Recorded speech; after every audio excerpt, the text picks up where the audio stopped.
Okay, so my boyfriend Matthew is Christian and I'm Muslim and everybody's against it.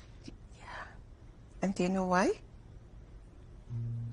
Yes, I do, but Auntie, are there really no exceptions to the rule? Well, let me tell you why it is forbidden, and then you decide from there. How's that?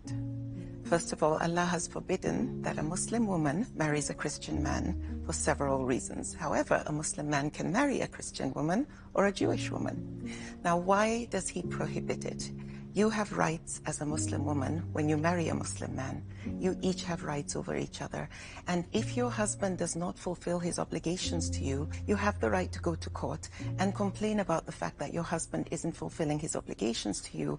And the court has the right to demand that your husband fulfills his obligations. So if you marry a Christian man, the law does not apply to him, so you can't go and complain. Another important thing is, of course, children. When you have children together, what faith will they practice? When it comes to festivals, Christmas or Eid, which one will they celebrate? When it comes to Sunday, do they go to church, or Friday, do they go to mosque? There are so many other reasons why it has been forbidden. Let's talk about food. Now, you can't come between a man and his stomach, right? So in Islam, you have been forbidden as a Muslim to eat pork or alcohol, drink alcohol. Now, if your husband demands that you cook pork for him or he serves it to his children, you can't complain. That's one of the issues that can bring conflict in a relationship. If he wants you to serve alcohol to him and his friends, what do? You pick your husband or you pick the injunctions of your Lord. And sometimes leads to divorce. That's a road you don't want to go down. Let's talk about in-laws. You find that sometimes there is a faction because one family is Muslim, the other are Christian. In fact, there is a verse in 2 Corinthians chapter 6, verse 14, where it clearly states, and it has forbidden Christians from marrying unbelievers. So those are amongst many, many reasons. Another important one I have to share with you is in the case of divorce. As a Muslim woman, Sharia law protects you in the case of divorce. In the case of custody, Sharia protects you. So if your husband divorces you, under Sharia, you're meant to stay under his roof for 3 months. During those 3 months, there is a hope that there would be reconciliation between the two of you. However, it also helps know whether you are pregnant with his child, and he has to take care of you until you deliver before you can leave his home. Another issue is in the case of custody. Automatically, Sharia gives you rights to your children. If you're not able to take care of them, your mother takes care of them. If your mom can't, your sister does. However, it is only when those 3 options are exhausted before it goes to his side. But if he is not a Muslim, the law doesn't apply to him. So you have to give him what he wants, and you follow his rules. Another thing is, if your husband dies, you have rights to inherit your husband.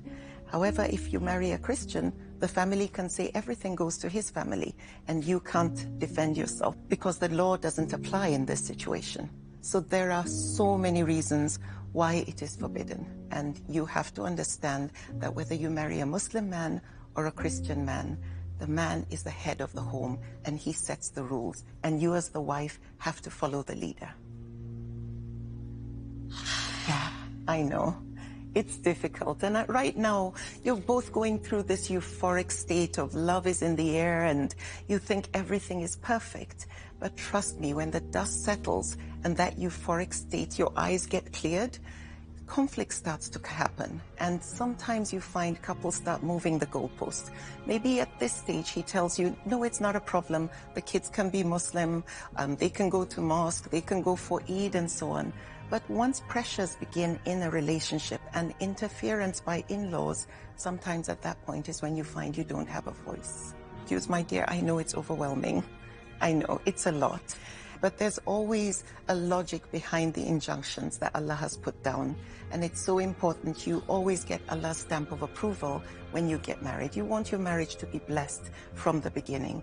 And if you start off by disobeying Allah, where He has clearly said, do not do this, I think you're in for troubled waters.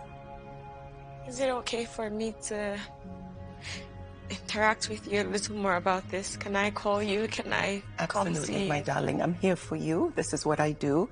And I will hold your hand every step of the way. Thank you so much. You're welcome. Thank you so much, Auntie. My pleasure.